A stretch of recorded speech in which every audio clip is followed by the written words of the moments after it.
Om Namo Bhagavate Ramakrishnaya. We're delighted to have Swami Chidbrahmananda, Swami C. Of course, I prefer Swami Chidbrahmananda. It speaks volumes. And volumes and volumes. He will speak on the mind is everything. This is significant because the last few decades, there has been a perceptible shift, a primacy of the mind rather than matter. We have all heard mind over matter, etc., etc. Yes. They complement each other, mind, matter, matter, mind. But if you really want to understand Eastern philosophy, they give the primacy of the mind first. And everyone else is matter first. And mind is the derivative, etc., etc. But for the last few decades, as I mentioned, and especially today, we are kind of coming together. Yes, there is a kind of a meeting point. Forget Descartes and all, they try to bring both the mind and the matter together and they are interacting in a pineal gland, etc. But what I'm trying to stress is there is a seismic shift in our understanding of ourselves and the world. Because it's not just my mind or your mind, it is mind. Everything has a mind. In Greek philosophy, it was the nous, the mind, the cosmic mind, as they say. And these concepts are old, and there was a constant fight between idealism and materialism or realism. And thanks to a lot of science and a lot of studies going on, they are now understanding that there is a mind and that we are essentially mind. The other reason also is because of the rise of so many mental illnesses coming up. There has to be something that can be done for this. And the studies are going on and on and on. So we are glad Swami Chidbrahmananda is going to speak. The mind alone. It's the mind. He has visited us before, but it's been a long, long time. We hope this visit will bring him to us even more frequently. He is now under the Vedanta Society of Southern California. He stays at Santa Barbara. He also was in the Washington, D.C., and before that in the San Francisco Vedanta Society of Northern California, where he joined and where he served a great soul, Swami Prabodhananda, for 15 years. We are glad to have him here. Please, Swami, it's all for you.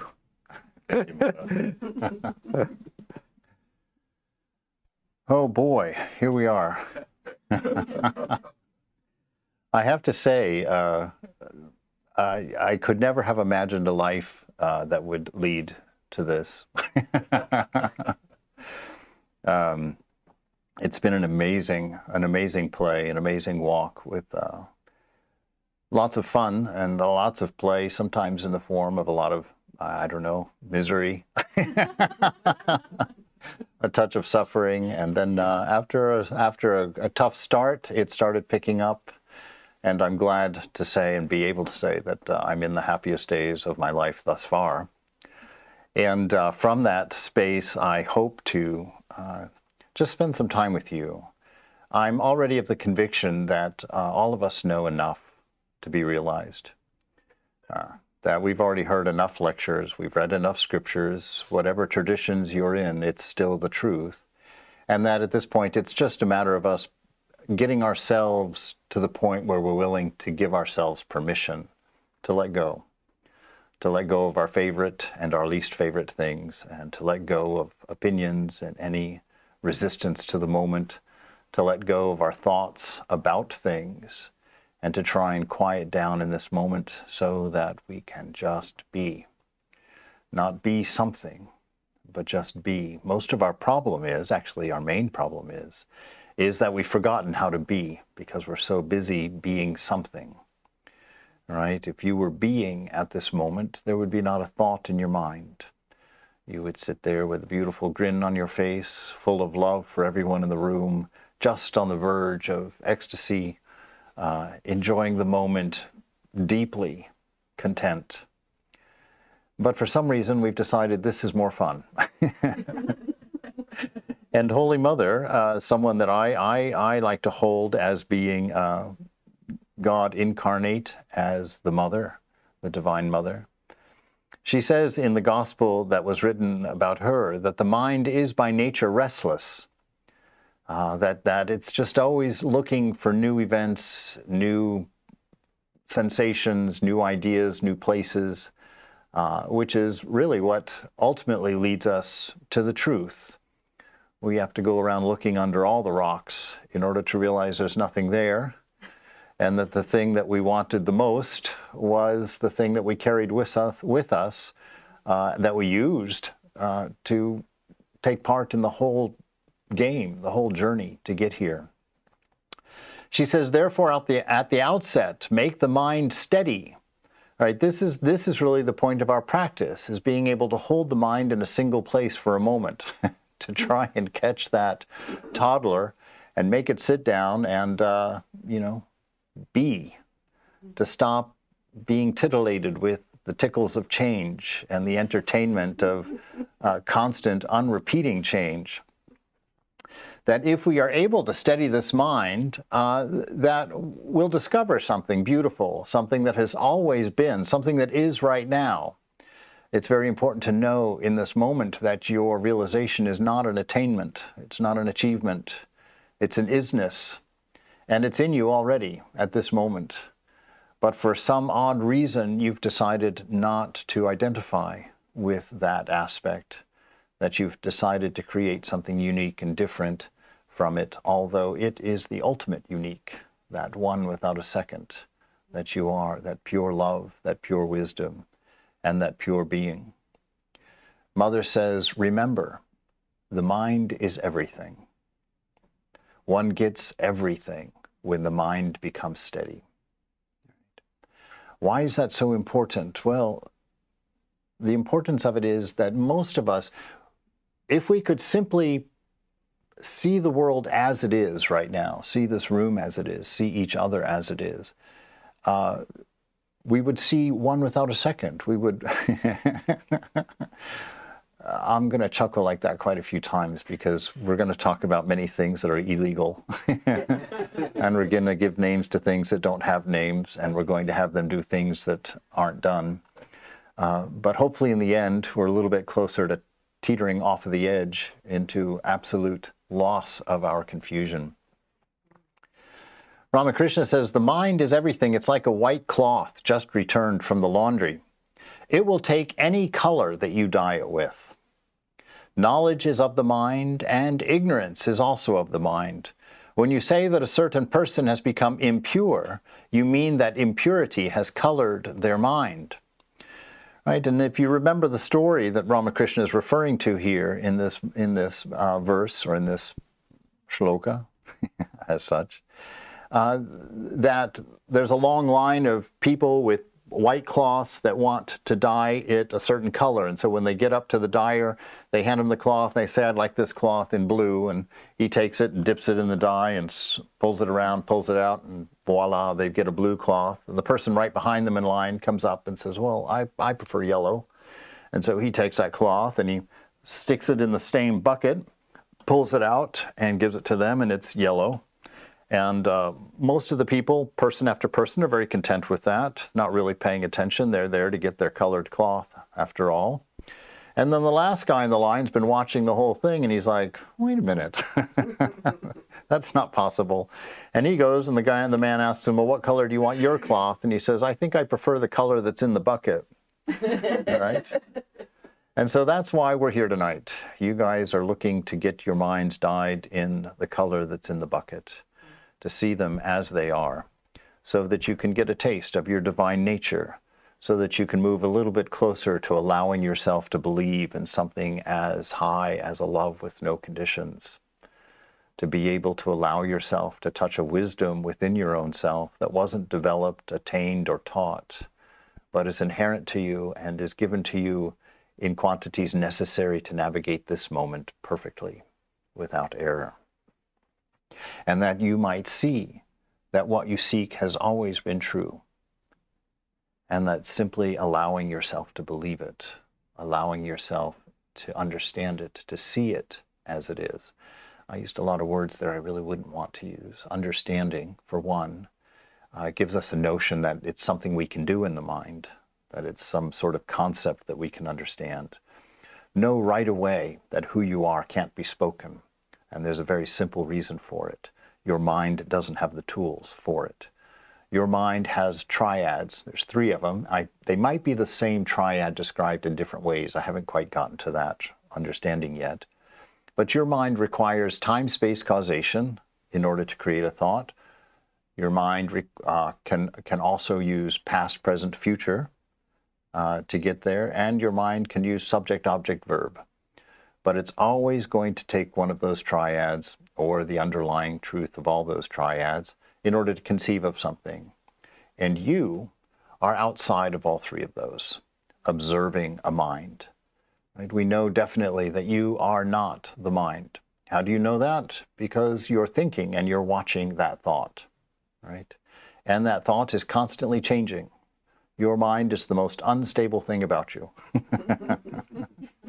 All right, it's like you can be in a great mood. If I know you well enough, I can put you in a bad one in 5 words or less, or I can improve it with 10 or more, right? If you're feeling good about yourself, I know exactly what to say to undo that. And so here we are, trying to figure out what we are, trying to create a life of happiness, which seems elusive, sometimes here, sometimes not, trying to find a satisfaction and a stability in a world that's a constant flow of unrepeated change, in a mind that's projecting or reflecting that constant flow of unrepeated change back to us, in a body that's in a state of constant unrepeating change. And in that, somehow, we've gotten to the point of ignorance that we think we know how to find happiness, or that if we find that happiness, that somehow it's going to remain as the only thing that will be steady in our life. Right? So we get in this terrible condition that we're in. And it's all a very simple problem, because within you, this gets a little heady, actually, and hopefully it comes across all right. Vivekananda says that, oh boy. Let me go back up here. We're going to go back up to Karma Yoga here. We're going to Vivekananda, and he says, when we speak of the universe, we only mean that portion of existence which is limited by our mind. Limited means we've shoved it into that triad so that we can understand it. We've kind of bent the corners, right? The universe of the senses, which we can see, feel, touch, hear, think of, and imagine. This alone is under law, but beyond it, existence cannot be subject to law, because causation does not extend beyond the world of our minds. Anything beyond the range of our mind and our senses is not bound by the law of causation, and there is no mental association of things in the region beyond the senses, and no causation without association of ideas. It is only when being or existence gets molded into name and form that it obeys the law of causation, and it is said to be under law because all law is its essence, in its essence, has its essence in causation. All right, so we've got what's going on here, and what's he talking about here? The world that we live in is of the nature of consciousness. And what is consciousness? Consciousness is awareness with objects in it, right? Our actual nature is pure light. But when we put objects in it, it becomes colored light. I always think, and I'll return to this idea several times, about a projector in a theater, right? Your body, yourself, not your body, your true self is the light of awareness, the light of love, and it shines unchanging and constant, right? And what it shines through is a mind, right? Shines through a mind and body and comes out this side as a movie with your name on it, right? A movie that has all of your limitations. Your egoism is what presents this movie, limits things so that there's pictures. And it's snapshots, right? You, as you are unchanging. And your surrender is to find or to come to know that you are an unchanging absolute, and that everything that you've seen change or witnessed changing is not real. That what is happening is that God is trying to manifest herself in a form that we can see, taste, touch, hear, and understand. And the problem is that you can't in any way manifest the infinite in the finite. And so what does she do? Well, she keeps taking pictures, one picture after another of herself, each one manifesting a slightly different aspect of her divine nature, right? And just like in the movie, each one of those shots we take a look at. And when we see one shot, then we suddenly see another shot, and the mind says, hey, there's difference. There must be a reason for that difference. And it decides that movement is the reason for that difference, just like when you watch the movie, right? There is no movement in a movie. There's actually no story in a movie.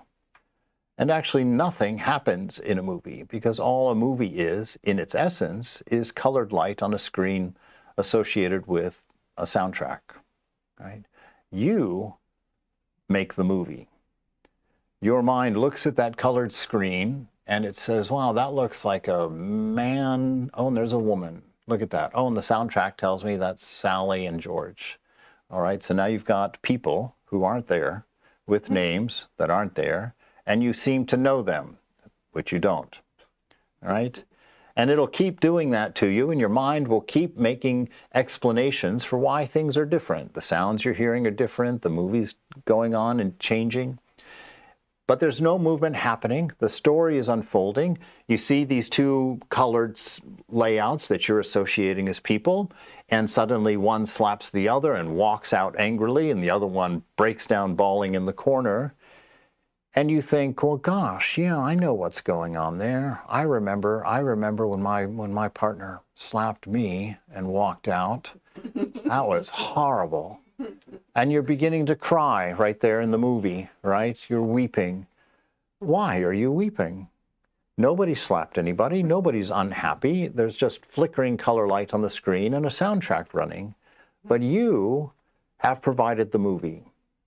They should have paid you that $14 when you went in there, right?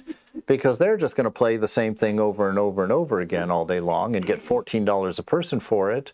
But each of the individuals in there is actually the one creating the movie. And it's all going to be slightly different. Based on what? Based on their projections, their overlay of their own experiences that are being indicated or reminded, brought to the surface by the colored light on the screen and the assumptions of what it resolves to. In this moment, that exact thing is happening within you. You know, you are experiencing a one without a second. That's all. But you're taking it in through 5 senses. So, unbeknownst to us, who knows why Mother set the play up that way, she doesn't give you a way from the front anyway, of perceiving that one without a second. She breaks it into 5 pieces for you. And you take 5 of those pieces and you put them in little boxes in your mind. You know, like, oh, well, that one, okay, that's there, and this one's there, and this one's there. And then the mind, intuitively knowing the oneness of all things, goes through and tries to take those disparate pieces of information that you've put into those different drawers and create a unity. by using a tool called relativity, right? This relates to that, and that relates to this, and this is tied to that, and this is because of that. And it tries to, in a very clumsy way, create a unity out of the disparate pieces of information that it's taking in from the front, because it knows that this is all one without a second. We have a hunch about that, right? And we go forward in it. But in the meantime, we've created a wonderful story about who we are and what we are, thinking that, yes, I'm a body, even though the body has to tell you when it's sick, has to tell you when it's tired, has to tell you, what it wants to eat and when it's hungry, and you have to obey. Now, you don't normally mind that because it has tricked you into thinking that you are that. But all of the sages tell you you're a slave. And you're like, what? I'm not a slave. I can do whatever I want, right? But freedom is not to do whatever we want, right? Freedom is to be free of want so that you don't have to serve anything in yourself. And the mind is doing the same thing. It has to tell you what mood it's in. It has to tell you, what its state is when it's bored. It'll tell you what kind of food you should have and what flavor is the best as it flips through its Rolodex of what you've eaten and what you rated it in your own mind's little app for good food, right? And if it wants potatoes with pancakes, well, you had better get up and get those potatoes and pancakes, right? And if it wants it at 9 o'clock, you had better get up and get it by 9 o'clock. Otherwise, I'm going to put you in a bad mood. And the body's like, and yeah, I'm going to growl and make you hungry, right? And we get stuck in that. How do we get out of this? How do we find this reality? Eckhart Tolle, as many of you are probably familiar with him, wrote that book, The Power of Now, where he tries to get us to come into the moment for a moment. And he's asked, what is the greatest obstacle to experiencing this reality? How is it that we can see this one without a second? And he says, the greatest obstacle is identification with your mind. It's that whole problem of you not understanding that you're enslaved to something that you are not, right? Identification with your mind, which causes thought to become compulsive. Not to be able to stop thinking is a dreadful affliction. So you didn't know when you walked in perhaps tonight that you're dreadfully afflicted. But you're dreadfully afflicted because you can't stop thinking, right? You're not in charge of what you're thinking, it seems. That screen plays across. And the interesting thing is that it's random what goes across your screen. And you're not in charge of it. You can't control it. We think we can control it because generally the thought that we have is related to the previous thought, so it doesn't surprise us too much, right? Every thought that passes through your mind is directly related to the previous thought, and you cannot break that chain. That's how you know it's not you thinking. You cannot have an original thought. Every thought is indicated by the previous one. That's the wheel of samsara. Round and round it goes. And as these thoughts pass by the front of our minds, pass in front of us, we're like, ooh, that's me. I remember that, right? I like that sensation, right? You get, because it's not just thoughts in the mind. There's well, everything is a thought, actually. We're going to get to that in a moment. There's none such thing as colors and objects and places and people and things. Sri Nisargadatta actually has the gall to say there's none such thing as a person, even. And because all of these things are just going through your mind, and you're assigning your story to it, reacting to them, grabbing some of them that you really like or that you really hated, and what do you do with them? You stick them into your memory, right? Because you liked it. You wanted to share your immortality with it. I don't want that thought to disappear. I'll grab that one. I'll keep it back here. And what happens as you store these things that pass through in your mind, they produce a lens through which you interpret the new set of thoughts, the new set of sensations. And as long as you have these, we'll call them attachments, because that's what they are, the things we grabbed, held onto and said, me, mine, and hold it inside there. And then we look at the moment, which is singular, perfect in its love, perfect in its wisdom, and the purest form of being, and we're in a bad mood. Yeah. We're not happy. Why? Because dare I tell my pizza story? Have you guys in? When I first joined the monastery, I was in San Francisco, And I was walking down Polk Street, and I was up at the good end of Polk Street. Polk Street starts really great, and then it kind of declines all the way until you get to dangerous at the other end. And I was walking along. It was a beautiful day in San Francisco. I had just become a monk, so I was very proud of myself, very excited about the potentials of what was coming. And the day was perfect, and I was enjoying that perfection and thinking about it, how nice this is. And when I got right down to about California Street, the intersection there where you're about halfway to misery, but not quite there yet, there was an Escape from New York pizza restaurant, and the smell of pepperoni pizza was wafting through the air. And I thought, pizza, my mind's pizza. And it goes back and it grabs that memory of the last time you had pizza, which unfortunately was before you joined the monastery. And I think to myself, boy, this day would be perfect if I had a piece of pizza, right? So what's happened? The moment before I identified with that smell of pizza, I was having a perfect day. I was enjoying how perfect that day was. And then I smelled pizza. Now, if I had been a good monk, I would have smelled that pizza and it would have made a great day even better. How you could have a sunny day and the smell of pizza at the same time. That's perfect. Man, I'm reaching bliss already, right? But it didn't. I looked at the moment and I was like, oh, I don't have any pizza, right? What am I going to do now with no pizza? And so I think, well, I've got to get a piece of pizza. I'm like, oh, doggone it, I'm a monk. I ain't got no money, right? I got no money, so I tell my mind, oh my God, I don't have any money, and the moment's never going to be perfect again. And so then I remember, oh my gosh, Swami gave me a $20 bill on my Christmas card, just a couple of months, and that's back at the monastery waiting for me, right? So what's happened? I spent my moment was ruined because I went into my past and grabbed my attachments, looked at the moment, and realized the moment obviously doesn't have any. I've got to now, what? Create a future. Right? I got to create a future in order to manifest this attachment in the moment. So most of us are living like that, jumping back and forth from our desires, which is our future, to our attachments, which are our past, and the whole time we're skipping over what? The isness, the perfect moment. Skipping from, well, sort of perfect, not perfect. Ah, now perfect again. Oh, wait, I'm hungry again. Not perfect. Oh, better work and get that fixed, right? So I made a plan. I walked back to the monastery, went and found that card, pulled it out, had my $20, and I went back to the restaurant. I got myself, forgive me, a piece of pepperoni pizza, and sat there and enjoyed it deeply, saying, what a perfect moment, what a perfect day this is, right? And I did what? I blamed the pizza for my perfect day, right? And where does that go? That goes into my file cabinet of attachments. Pizza makes perfect days, right? And so I've strengthened an idea that wasn't true. And I forget entirely that my contentment was before my contentment, right? I forget that it wasn't even there. All of this dancing in the mind, which was unnecessary, because it's a mind that I'm watching in a body that I'm watching. Neither of them me.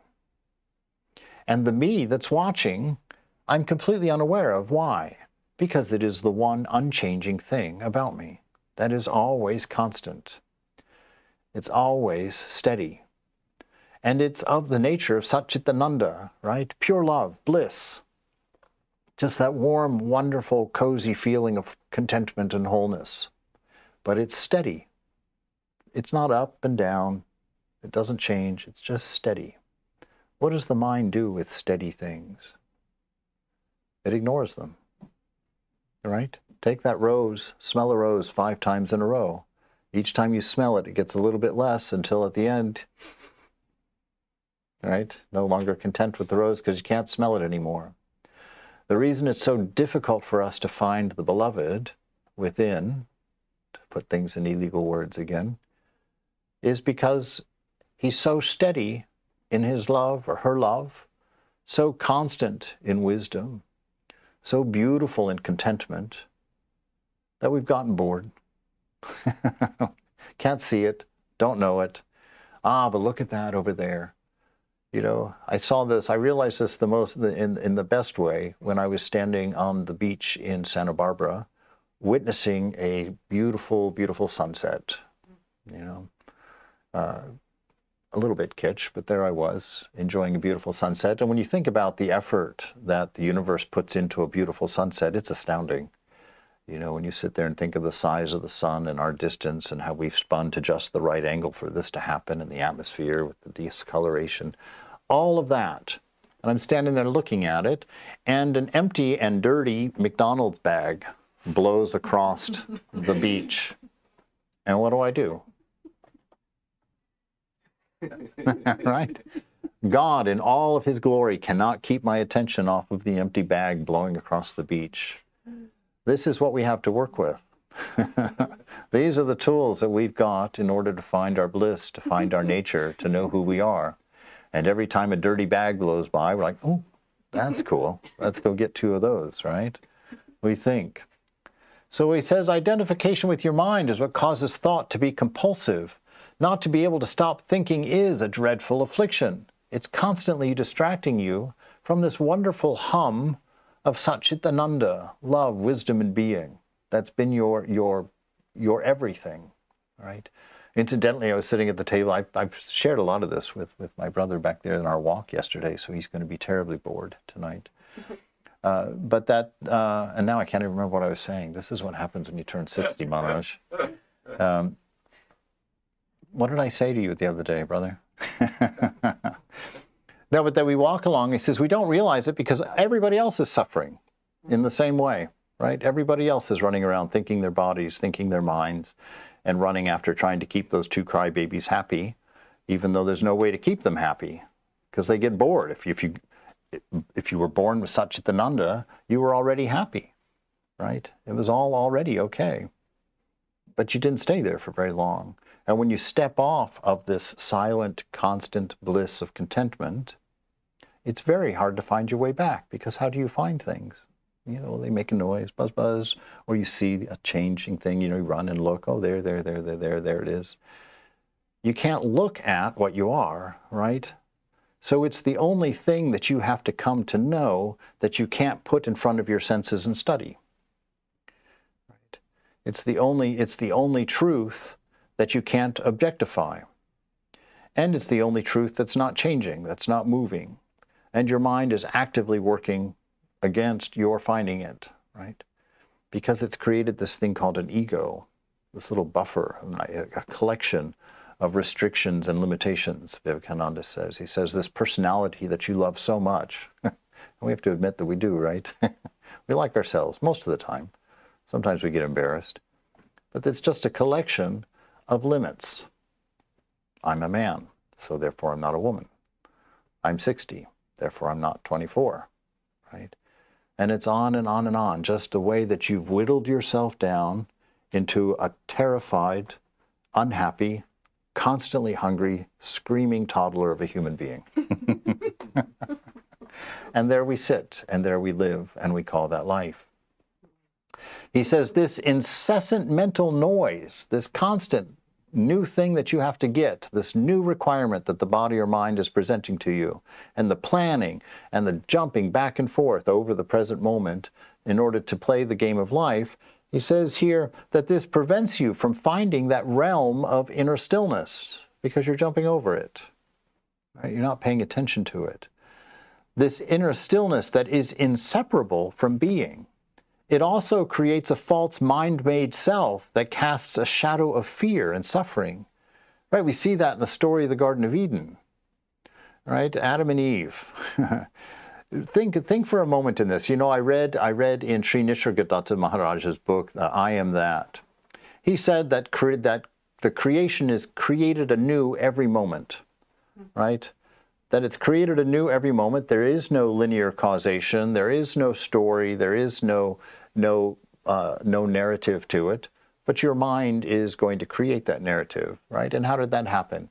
In the Garden of Eden, it's 3 steps. The Garden of Eden, if you don't see that as a story about how the world began at one time long ago, that happened one time and now we're stuck here liking apples anyway, that's not what's happening.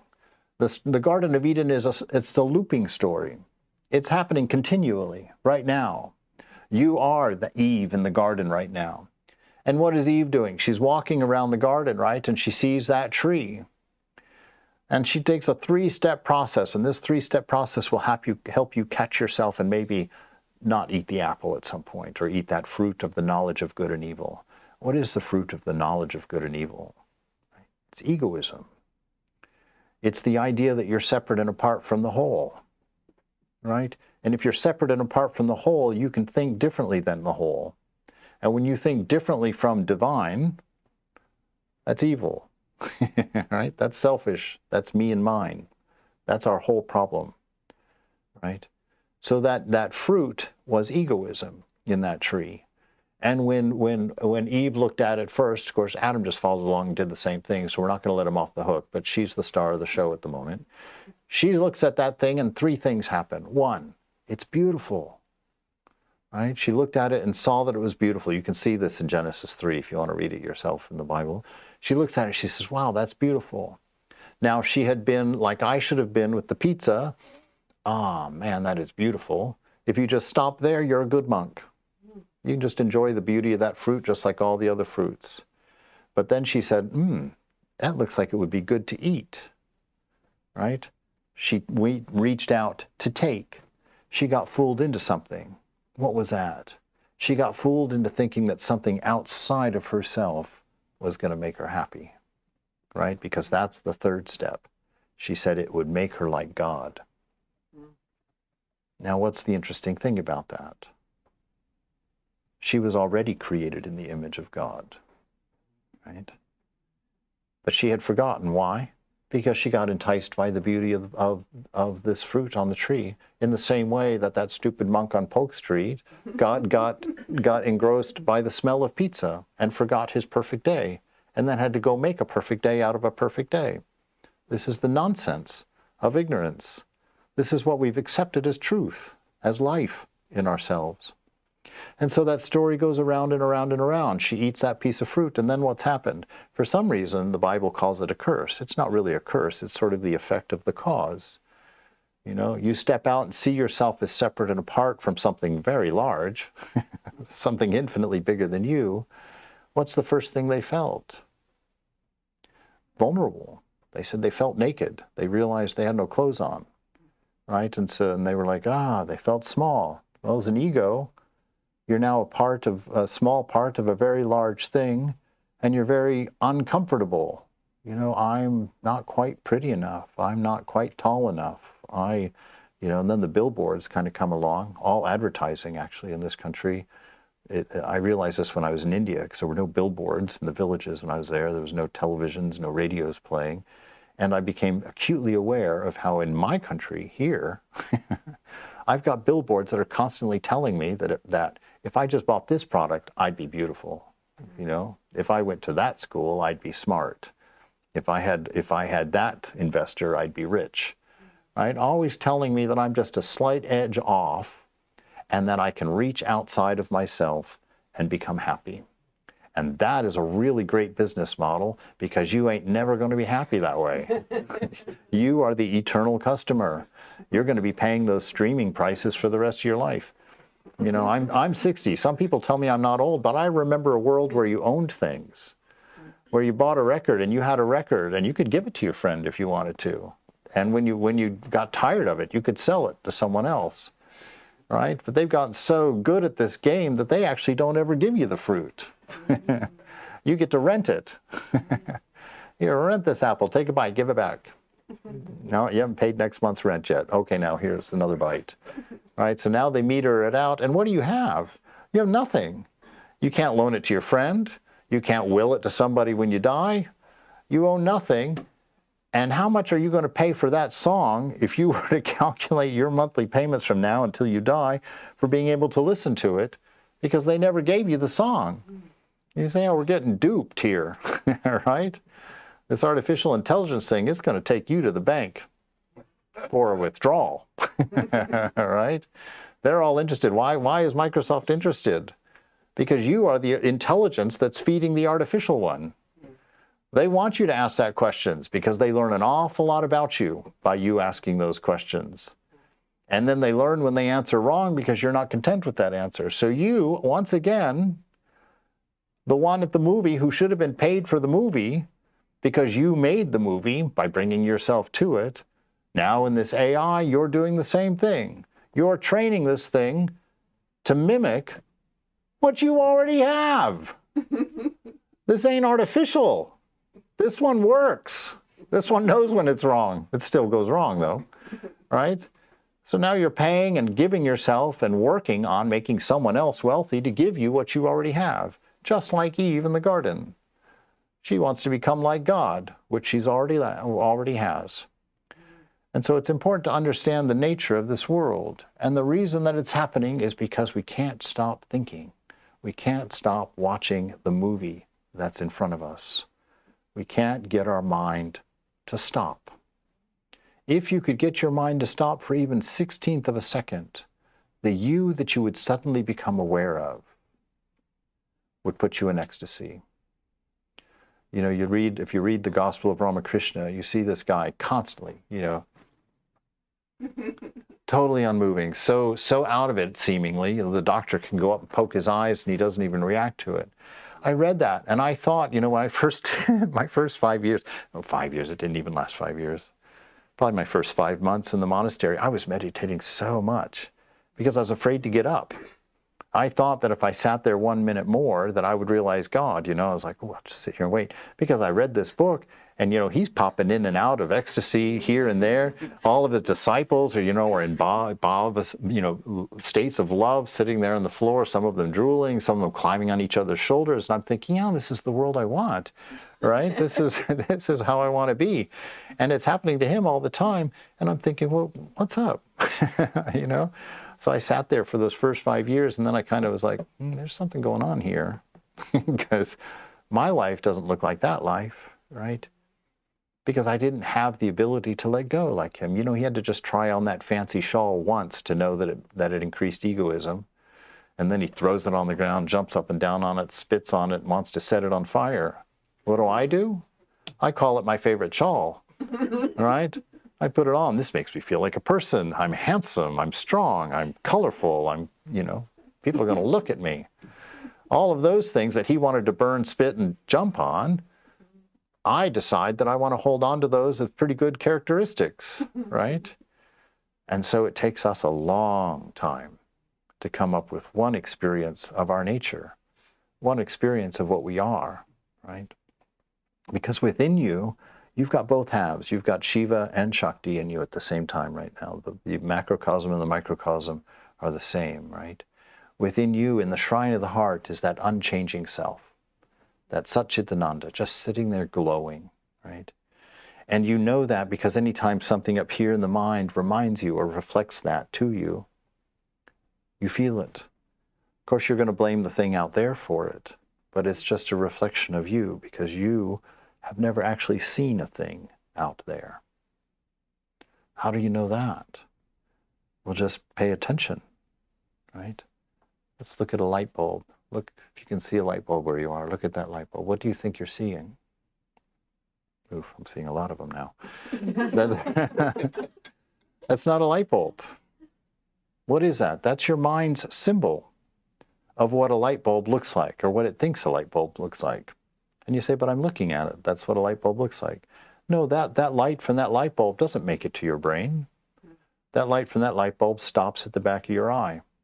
And it gets encoded into something else, presumably. Some electro-biochemical, magical zeros and ones, maybe.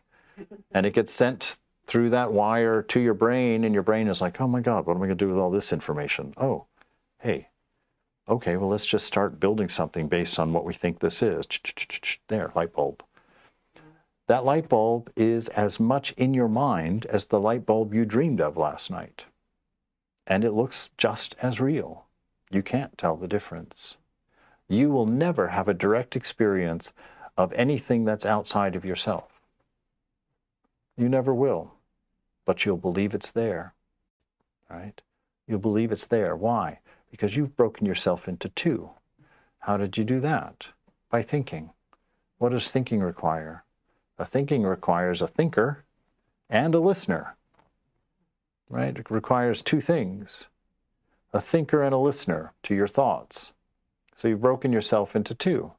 Now, the odd thing about that, what is the thinker going to say to the listener that the listener doesn't know if they're sourced in the same person? So you see, your own movie is created as a form of entertainment. Why do you think? Because it's enjoyable. And you say, oh no, but I arrive at great things by thinking. No, you go through a lot of gyrations for something that was sitting here the whole time to become obvious to you. All knowledge comes from inside. No knowledge comes from outside, right? Every time you learn something, who's that guy? Some guy was sitting in a bathtub and found something out. And they call it Eureka. I don't remember exactly what that was. School was a long time ago. Archimedes, right? Eureka, what? Because you sit there pondering these things and suddenly, from somewhere inside, you know. You know, I was a computer science major, if you can believe it or not, in college. I actually got all the way through, which is even more unbelievable, and got out. I should have been an art history major, because that's what I really liked. But that wasn't practical, and they told me I'd starve to death. So I went to school for computers, and I remember sitting in physics class, physics level 4, which I had no business being in a physics level 4 class, you know. I just didn't have any business. And I would sit there, and that professor would be saying these things up there, and all I could see was failing the exam. I was like, oh my God, I don't even know what she's talking about. The chair's pushing up in me at the same rate I'm pushing against it. Why doesn't it bounce off the floor when I stand up, if that's true? You know, I'm like, this can't be. And then she gives me equations that are proving this. And I'm like, I don't know how to do it. I remember distinctly those few very key moments where I didn't know, stress. Oh my God, right? Wow. All of a sudden, she said it the right way. You saw something different. It hit you in an odd thing. But that understanding doesn't come from out there. All that stuff had been coming at me at a steady flow, and I was just as confused as I could be. But the understanding came from in here. I was like, finally, boom, I get it, right? And I sort of crawl through the class successfully so that I can renounce it and become a monk. So St. Gregory, he was a monk, a Christian monk in the Eastern tradition. And there's this great collection of writings of these monks from the Middle Ages, around anywhere from the 12 to 1400s, somewhere in there. And it's called the Philokalia, the love of beauty. And he writes in his thoughts about prayer, ironically, he says, a true sanctuary, even before the future of life, is a heart free from thought, made active by the Spirit.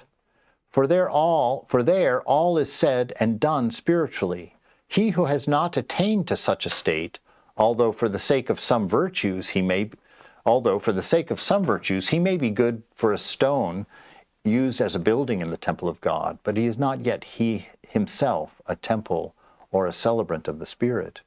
Right? So here we have a Christian saying the same thing. If you can find that space within you, let go of your body-mind by understanding that you are not them, right? If you are not them, and most of us are trying to calm that mind. When we hear this, we're like, oh, a calm mind, all I have to do is stop thinking. Wow, that'll be simple, right? I remember the story of Holy Mother. She had a young man sitting next to her on the bench, and he said, I'm not going to get up from this place until I realize God. And she giggles a little bit and turns to him and says, well, you can try, but your karma itself is going to throw you off that bench, right? You're addicted to this constant stream of thinking. You can't stop. Why? Because you're still identified with it. You still think that it's relevant to you, that it means something to you. This is my mind and my body, after all. But it's your mind and your body. I'm getting awfully late here.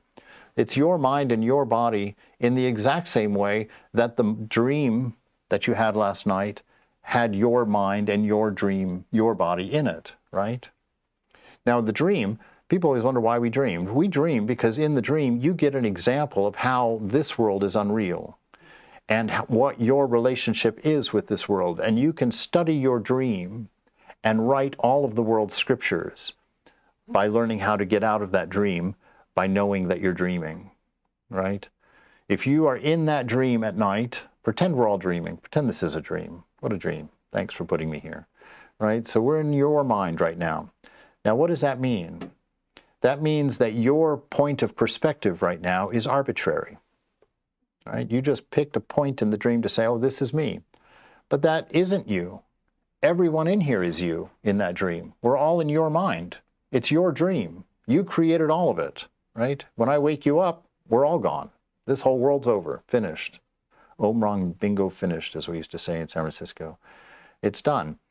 So you've just identified with a particular point in the dream and decided that you don't know anyone else, that you're separate from the whole. Does that problem sound familiar? Egoism.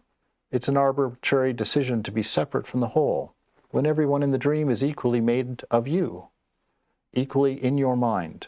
But you only know this point here. Sri Nisargadatta says, hey, that's true in this world, the waking state. He calls it the waking dream state. It's the same here as well. Those things that you know completely, you place within yourself. Those things you know partially, you place outside of yourself, just like in the dream. And what does this allow to happen? The narrative, the movie, right? Because you only know this point, so your story is going to reveal those points. If you come to your realization in the dream, hey, I'm dreaming, and all of this is me, right? All of this is who I am, then you can be every point, which is God. God dreams in the same way that we dream. That's what we're experiencing. It's a universal mind with a universal dream. We take the universal mind and our ego cuts out a little segment of it and says, this one's me and mine. This part of the universal dream is mine, right? And we live in the mind of God. And we exist, and I might get in trouble for saying this, we exist because God is attached to you as a thought. You are a thought in the mind of God, right? And he loves you, likes you. She's in love with you. She likes you. She's playing the game. And she's followed this point around and fooled the point into thinking that it exists separate and apart from her in the dream. The difference between God's dream and our dream is that we can only manage one point, right? I took this body, good or bad decision, we'll see. I took this one and you took that one, right? But you're the dreamer, I'm the dreamer. God is the unity between us. But we're playing. We believe the dream at the moment. We've forgotten. And this brings up an important point. You are a natural renouncer. If you ever find yourself saying, I can't renounce, laugh at yourself very hard. Because every night when you fall asleep, you renounce your day body completely. No thought of it at all. You renounce all the money you made that day. You renounced your partner who may be in the same room with you at the moment, but not in the dream, right? You've renounced everything. Moved into the dream and then just magically believed that this dream was true and it was who you are and this story is actually happening.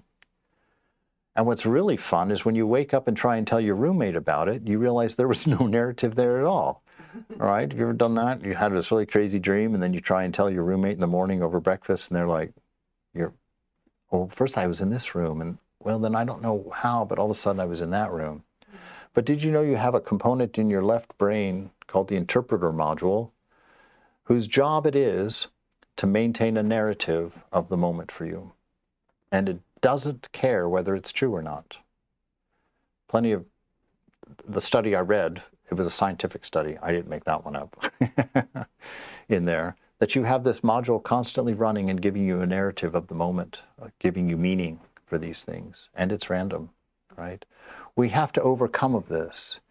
He said freedom from this constant thinking, imagining, placing ourselves in particulars, separating ourselves from the whole, believing and identifying ourselves to be bodies that aren't bodies, right? That dream body isn't a body. It's a thought in your mind, amongst many other thoughts. And that's what's created this world. And this is what the difference is.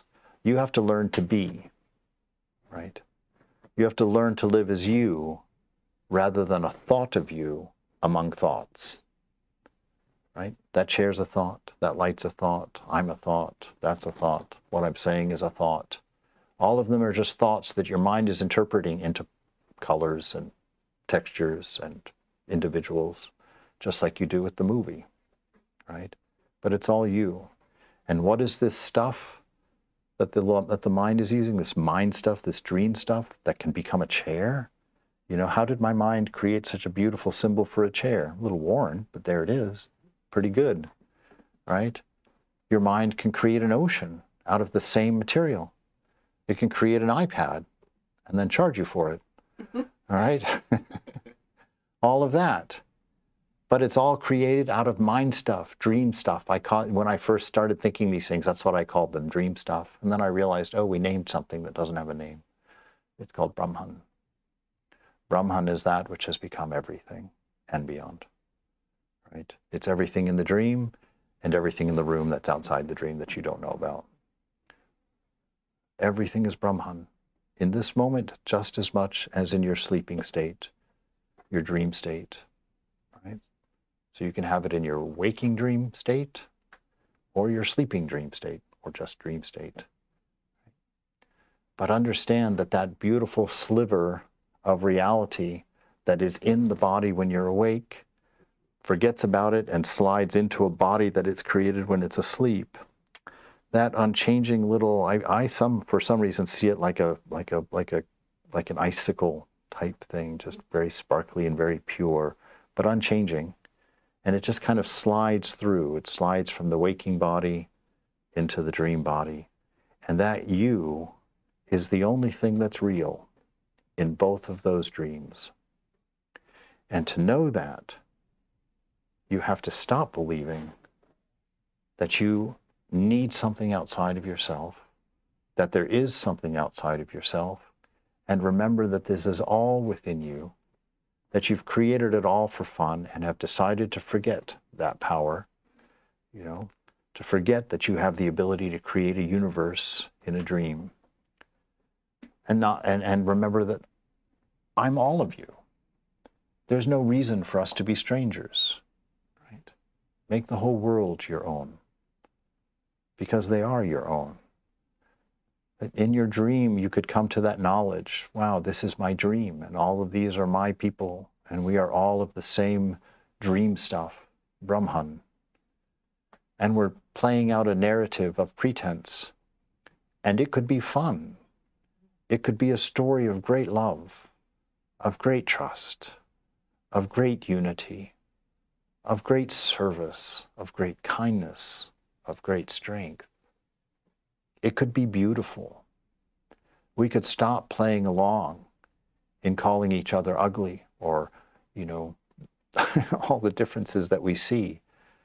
We could stop charging each other for our love and decide that we're just going to love for free, regardless of whether you come to my party or not, regardless of whether you like my hair or not, or agree with my current thoughts or not. To let go of those things that make you separate and apart from the whole and return to that which makes us one. Your ability to love, your ability to be wise, your ability to be. And in that, find a freedom that will shut down the dream and leave you frozen in ecstasy, outside of time, outside of causation, outside of space, because those things were never yours, they were never needed, and they were never true. Everything is mind, even this. Be free. See it that way. Feel the intimacy for each other. Feel the love for each other. It's your world. You create it. Will you play along with the ads, or will you go counter to the norm and become a Jesus, a Buddha, a Ramakrishna, a Holy Mother? Those are the names that stay unchanging and remain through history for thousands of years, while all of the other games we played disappear, forgotten, meaningless, because they were unreal.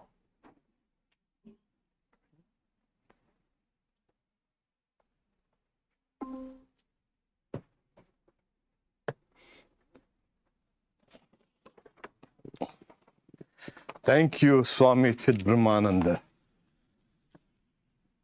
That was profound. And thankfully, it's uploaded, it's live streamed. You need to go and listen to this talk again and again to have the thing fixed. Yes, finally, to get out of this dream which the phantom ego has created.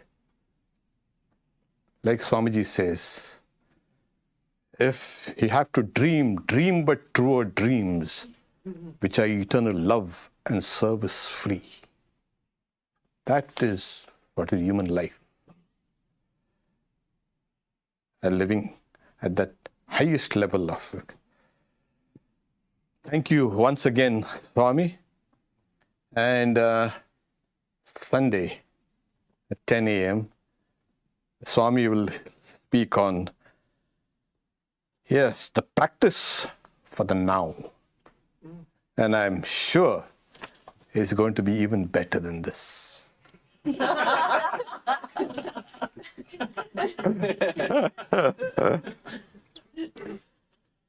Okay, tomorrow is Karma Yoga year in Seattle, 10 a.m. Come, we can have some practical Vedanta. And Mother's Children also is there, 9:50 a.m. And importantly, Rakha will be leading the Ram Nam at 7 p.m. tomorrow. We also want to make another announcement. Sunday, that's Sunday. Have you already come to the Sunday? This year in Seattle, we have decided, like some of our other centers, Vedanta centers, to have a dedicated chanting of Om Shri Durga for 10 days, technically 11 days.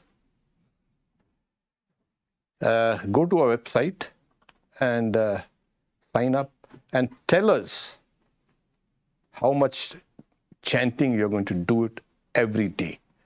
There are some things which the world experiences a kind of a power, different types of powers.